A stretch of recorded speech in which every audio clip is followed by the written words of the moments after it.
Assalamualaikum warahmatullahi wabarakatuh. Apa kabar semuanya? Pada kesempatan kali ini saya akan membahas mengenai pretest data sensus ya, atau data sensus BPS mengenai registrasi sosial ekonomi tahun 2022 atau biasa disingkat dengan data sensus Regsosek 2022. Nah, jadi yang dicari-cari teman-teman semua itu biasanya gimana sih pretestnya data sensus Regsosek 2022 gitu ya, dari yang sudah-sudah ya, atau dari teman-teman yang dari kabupaten lain yang sudah melakukan pretest. Itu tes yang diujikan itu berhubungan dengan si BPS kabupaten masing-masing ya. Jadi jangan mengira pretest ini misalkan soal-soal tes basic skolastik atau tes kompetensi dasar yang menghitung seperti itu, enggak ya. Ini langsung berhubungan dengan si BPS itu tersendiri ya. Contohnya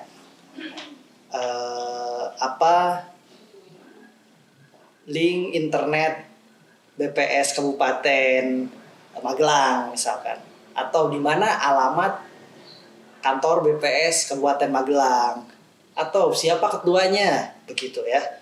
Kenapa pertanyaannya kok demikian? Karena itu memastikan ya, kalau Anda sudah atau teman-teman sudah siap menjadi tim pendataan Regsosek 2022, teman-teman harus mengetahui dulu gitu ya, minimalnya info yang yang basic, yang dasar gitu ya. Setelah itu baru ke pertanyaan-pertanyaan seperti nama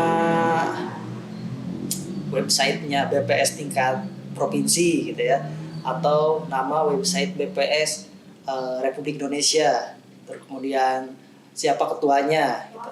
Nah, setelah pertanyaan-pertanyaan seperti itu, ada juga pertanyaan wawancara. Nah, di pertanyaan wawancara ini ya, kalian akan ditanyakan kesediaan kalian atau kesediaan teman-teman untuk mengikuti kegiatan pendataan ini. Biasanya berhubungan dengan waktu, apa kalian punya waktu. Terus kalau kalian ditempatkan di desa yang enggak kalian ngelamar di situ, kalian bersedia enggak, seperti itu.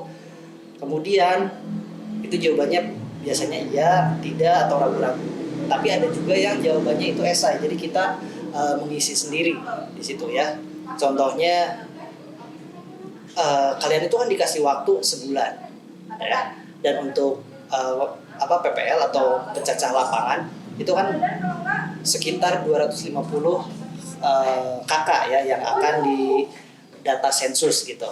Nah, itu apa strategi kalian dalam sebulan bisa ngeberesin atau bisa ngedata segitu banyak gitu ya. Sedangkan ada hari-hari di mana kita nggak bisa memprediksi apakah kita bisa melakukan sensus atau tidak, seperti itu. Nah, di situ strategi bagaimana yang akan kalian lakukan.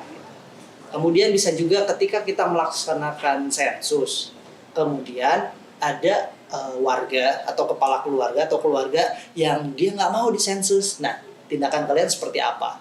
Gitu, atau tindakan teman-teman itu seperti apa?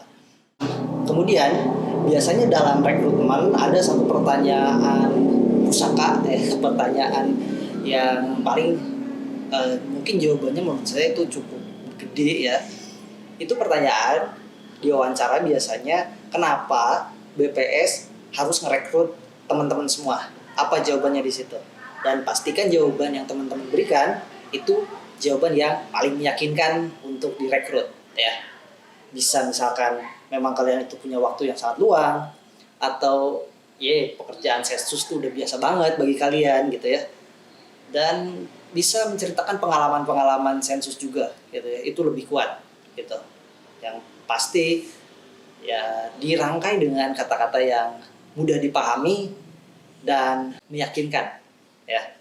Di wawancara nanti usahakan kalian atau teman-teman di sini ya menjawab dengan kalimat yang mengedepankan core values-nya BPS.